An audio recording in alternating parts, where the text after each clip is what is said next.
Hello everyone, welcome to ChessVisor, your wise choice to improve your chess. In today's video, I'm going to show you a very interesting Armageddon game played between Rauf mamedov from Azerbaijan and the speed monster Nihal Sarin from India. So this was played in chess.com's global championship knockout recently, and it was round number 1. So here I have already flipped the board from black's perspective. So here mamedov opens the game with 1 e4, and here Nihal Sarin goes e5. So what opening we have? We have the roll-uppers, office defense here, a6, bishop a4, all common moves. But here after knight f6, the most commonly played move in this position is to simply castle. But in the game, he plays queen e2, going out of the mainline thing. So b5, cutting off the bishop's diagonal, bishop b3, bishop c5, getting the bishop into the game. And also he wants to close down the pawn structure before he develops the, before he closes the pawn chain. He wants to improve the bishop's post rather than putting down bishop e7. So c3, d6 we have, and now d3, h6, knight bd2. The knight starts its travel from b1 square to f1 and then g3, and then it will land on f5 at one point of time. So bishop e6, developing move. h3 we have, bishop b6, dropping the bishop, because anytime the pawn will come to d4 square with the tempo, so that's why he drops the bishop back. So knight f1, knight e7, g4, and we have knight g6. So similarly, what white is trying to do like that, Nihal is also trying to do the same thing with his queenside knight, and the knight can go to f4, but not right away because the bishop is there. So, but unless unlike our knight, this white knight can easily come to f5 square because of the two pawn is controlling this square. So we have knight f5 here, knight g3, queen d7, forming this little battery thing, and once he castles, the rook would be connected immediately, and knight f5. And here in this position, rook to g8 was played. Instead of that, he could castle, that is also fine, but he goes rook to g8, and even king f8 is also possible. So here bishop e3, and this is the first critical moment of the game, and here computer wants black to castle or wants to play the c5 idea, but in the game he plays knight to e7 to challenge the strong knight which is sitting on f5 square. In case if he castles on the queen side now in this position, then say for example, let's say white is capturing the bishop on b6. In this variation, it looks like black is having is in a trouble on the queen side, but it's not actually a problem, because we can simply put the king on b7, and then the c file would be used by the major pieces. That is the point of castling on the queen side immediately. And in the game, he played knight e7, and after this bishop takes b6, c takes b6, queen e3, and then queen to c7. So in this position, if you want to evaluate the position, still white is kind of better here because of the knight's post and the bishop's pressure, and even the queen is doing well. So already white is kind of better, and he wants to push the pawn here, d4, bishop takes b3, a takes b3, and again now he opens the file for the rook. Now it is actually good for white now again. So knight takes f5, finally removing the strong knight from white's camp. So e takes f5. This pawn chain looks good at the first sight, but it actually overextended. At some point of time it would be a target for black's pawns. So we have e4 kicking the knight goes d2, and we have d5. So then the pawn is actually a pain in white's camp actually. So castles, finally mamedov castled here, but in this position immediately Nihal can go the move g5. What's the point of g5? It's very simple. If you do ampersand here, f takes g6, we have rook takes g6. Simple idea is king e7, and then rook to other rook can join the party with rook g8, and then we can push the h5 pawn, and we can open the g file, and the queen is already in the beautiful diagonal. So this could have happened, but in the game he played f8, king f8, but it actually kind of makes the rook weak, because this rook is not going to come into the game very quickly. Actually that's a problem in the game. Actually that's why white was kind of better throughout the game, so which you are gonna see right now. So c4 here, and he wants to undermine the d5 point so that e4 will become weak. So after b takes c4, and now d takes c4. The point is that actually Nihal is giving up the center pawn, and here the another imbalance, the interesting imbalance is that we have a 3-1 majority on the queen side. In the long run, it would be a great benefit for black, I would say. In case if it is going to be a king and pawn endgame, definitely black would win the game. So there is no doubt about it because of this majority on the queen side. But it is not the case in the game, because let's see how the game progresses actually. Here I was thinking about putting the rook into the e8 square, but I completely missed queen a3 check. So that is why white is completely better here. In case if you play rook e8 here, we have queen a3 check followed by queen e7, and then knight to d6, hitting the rook, and also uh, uh, preparing this move. So here you have to move the rook away, and you are losing one of the pawns, and already two pawns are already hanging. So that means you don't have this majority thing anymore. So that is another problem. So you can capture this pawn, that is fine, but black is kind of in trouble, and white is clearly better here. So going back in this position, he plays the move knight takes e4. We have queen takes e4, and then rook to e8 now. And still I am marking this rook because this rook kind of pity, because he is not involved in the game yet.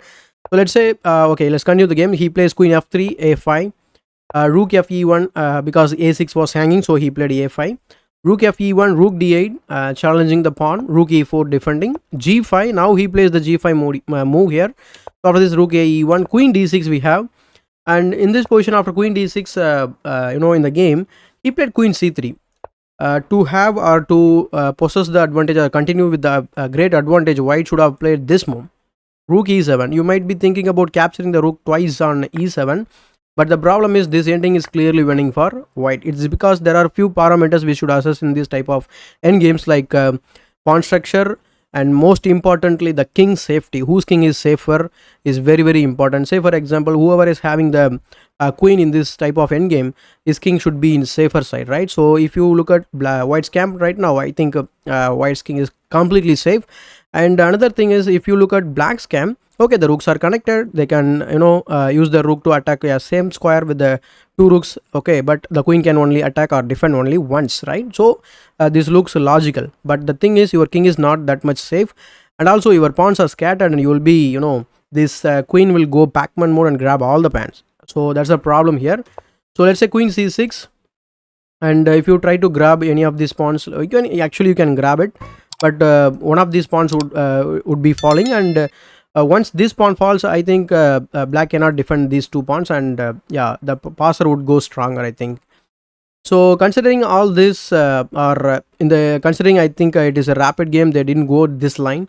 So in this position he played queen c3, but still white has some advantage.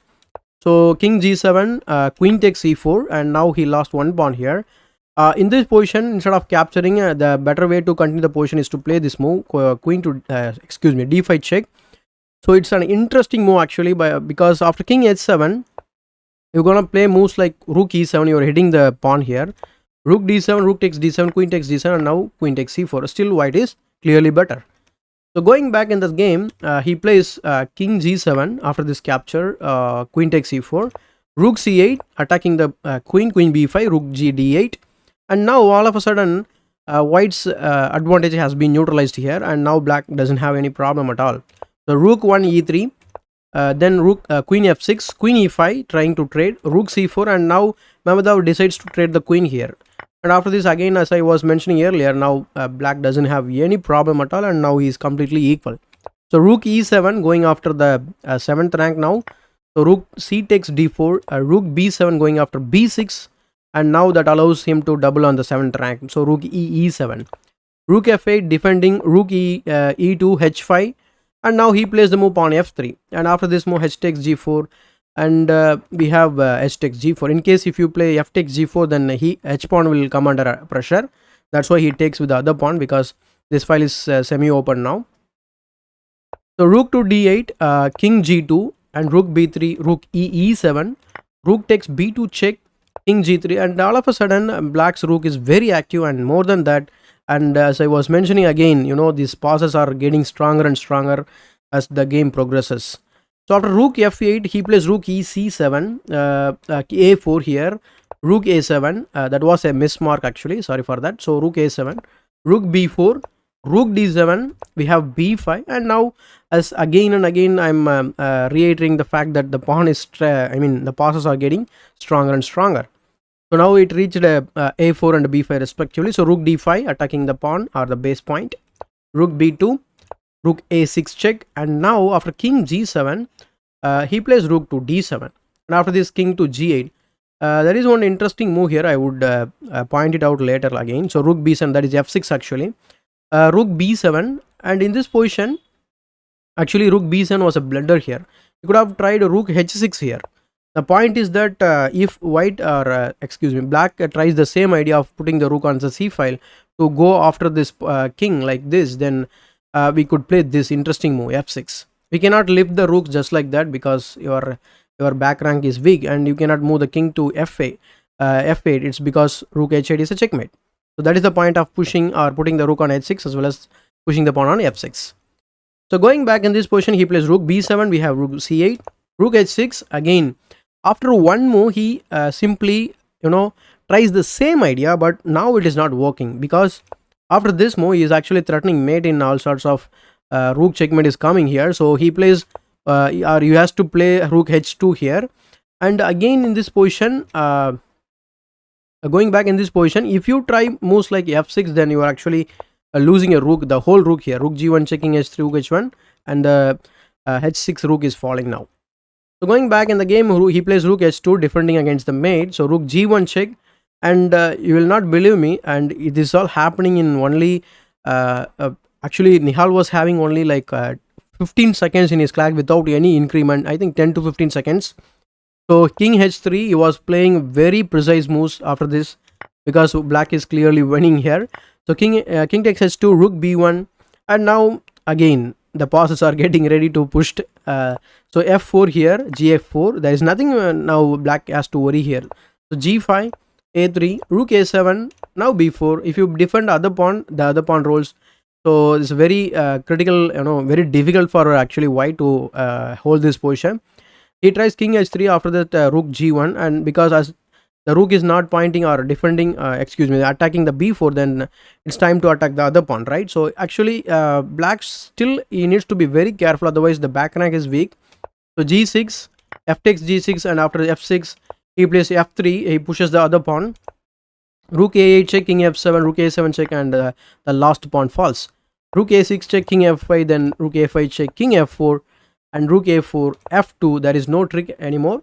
So rook takes b4 check, king e5, rook b5 check, king d4, rook b4 check, king c5, and there is no check at all. So here comes the twist, rook b3, and now the queen gets in. So king h4, and we have mate in 2 here. So queen f2 check, and king h3, queen to g2 check, and king h4. In the pressure, actually he missed some queen g4 mate, rather he gave queen h2 check, but after blocking the check, he played a queen f4, a beautiful checkmate by Nihal Sarin. At this when he played this move, actually he has only 4 seconds he was having in the clock. It's very great game by Nihal Sarin, I would say, because since it's an Armageddon game, he will need only the draw, but he pushed for a win out of a very very difficult position, and it was actually I would say that it was a lost position for black, but he came out like anything. But I really appreciate his efforts and the playing style, and yeah, the precise play after this blunder by mamedov, the rook b7 blunder. So really great game by Nihal Sarin. If you like my commentary, please do like this video, and don't forget to share with others. And still, if you have not subscribed to my YouTube channel ChessWiser, please consider subscribing to the channel and press the bell icon to get notified for the future videos. As usual, this is ChessWiser, your wise choice to improve your chess.